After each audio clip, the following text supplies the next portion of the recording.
talk about this axis of regulatory evil between Warren and Gensler. That's what you called them. You know, I went and took the entire 24-hour class that Gensler taught at Sloan School of Management. Okay. I attended Sloan School, but 20 years earlier.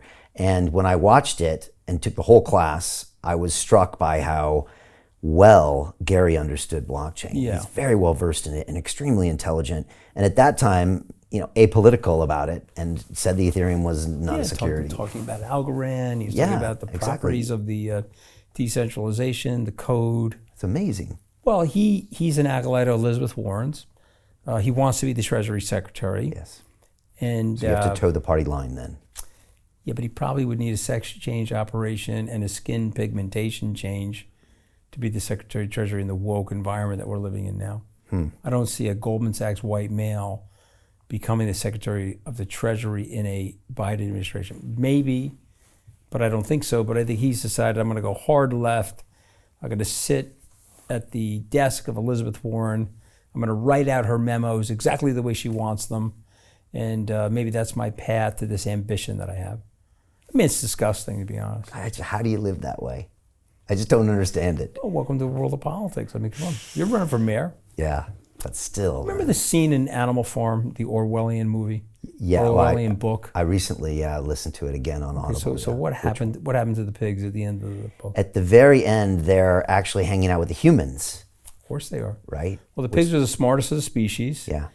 They're working with the animals in this sort of plurality and this communist structure, and then they become privileged, and they stand up and they have pocket squares and pocket vests and so forth. Yeah. They're now part of the bourgeois. And a result of which they've lost the profile of a proletariat. And Orwell's point is that, like, this is what happens. This is the human condition. This is the brain on money and the brain on power.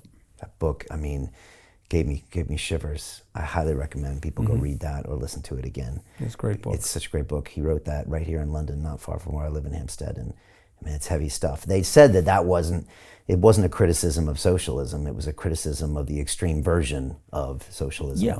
Well, he was trying to write a cautionary tale through an allegory, and a nonfiction book would not have done its service. Yeah. So a fiction book about here's how human beings think, and here's a dystopia that can happen if you cede too much power to autocracy.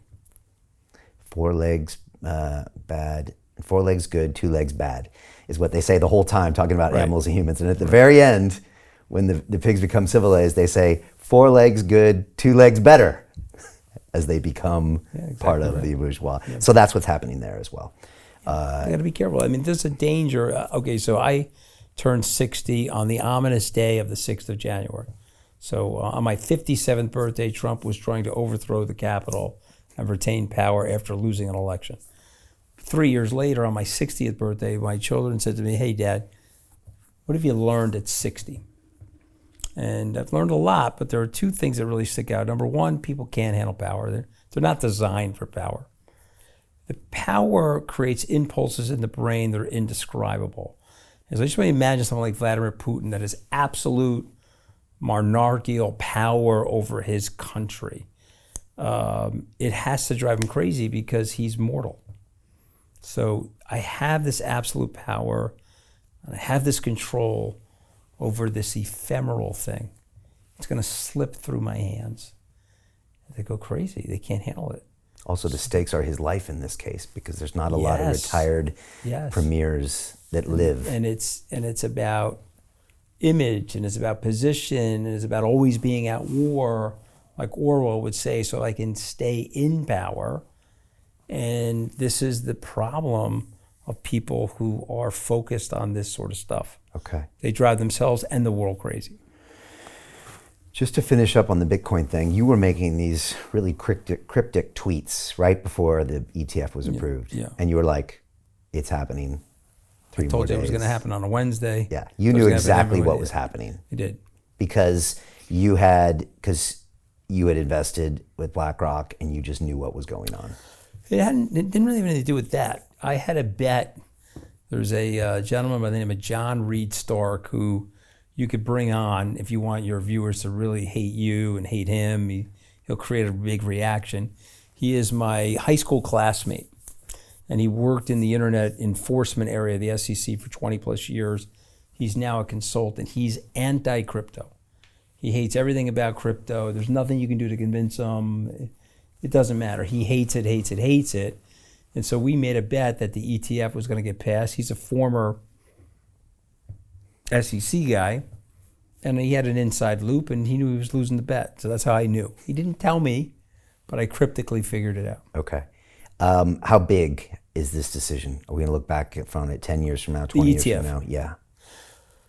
Monumental decision. People didn't, it's priced in. No, it's not priced in. You're now opening the portal to Wall Street. You're a Wall Streeter. Yeah. You're a reformed Wall Streeter. You run on a great show here, and you're actually also going to be an interior designer. But you know that Wall Street sells product.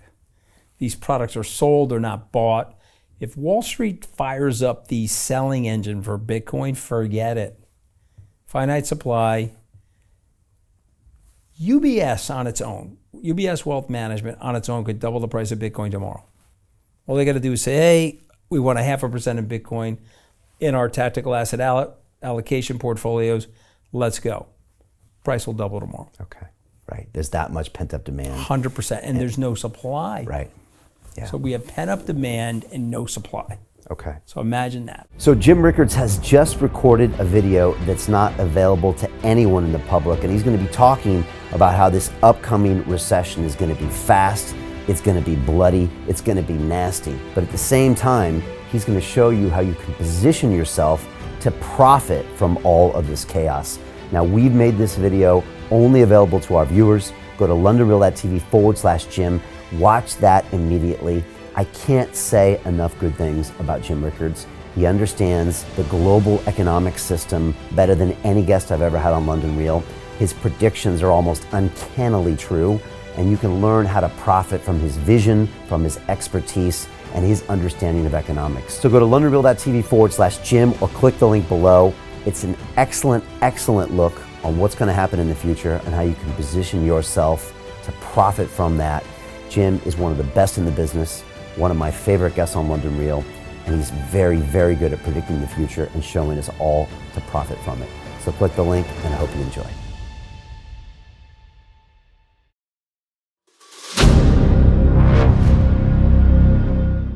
I'm looking for partners, collaborators, colleagues who want to join forces with me around the globe and create real value, generational wealth, and financial freedom for everyone else around the world.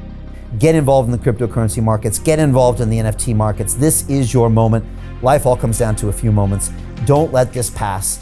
Now it's not too late. Next year's going to be too late. Ultimately, this is about freedom. That's the way I see it. This is about giving power back to the people and enabling billions of people worldwide to use the financial markets to improve their lives and those of their friends and their families and their communities. Honestly, I think it's a violation of human rights not to allow people basic access to financial services. Because right now people are being kept in the dark, they're being robbed of education, and it's a travesty. And so I'm looking for people that want to join me and be a part of this solution. And that all happens inside the DeFi Academy. The gains my students are making are absolutely amazing. Double, triple digit gains in the first month alone. That's amazing. This will change your life. Now is the time to get involved. I'm going to tell you exactly how my students in my academy made money in the last 30 days. I'm talking about real trading results. And let me just whet your appetite a little bit. Let me hit you with some numbers. I'm talking Brendan from New Zealand is up 68.77% on the month. Steve from Europe up 83%. Albert in Singapore up 169.9% on one single trade. I got Susan up 153% on her call options alone, also rocking 139% returns and 442% returns as well on individual trades. These are people that are changing their financial future in the last 30 days, but it's based on trading discipline. I've graduated over 500 students from inside my academy from over 54 countries around the world. It's amazing. When it comes to crypto, DeFi, and blockchain, we love this space. We truly believe it's the future. This is down to our core. It's authentic to what we're doing, And everybody can tell through the camera because you can't make this stuff up. If you're watching me now, wherever you are, I implore you, take 60 seconds right now and join my academy. Apply today. Now you've got a chance. Life all comes down to a few moments. What are you gonna do? What's the choice that you're going to make?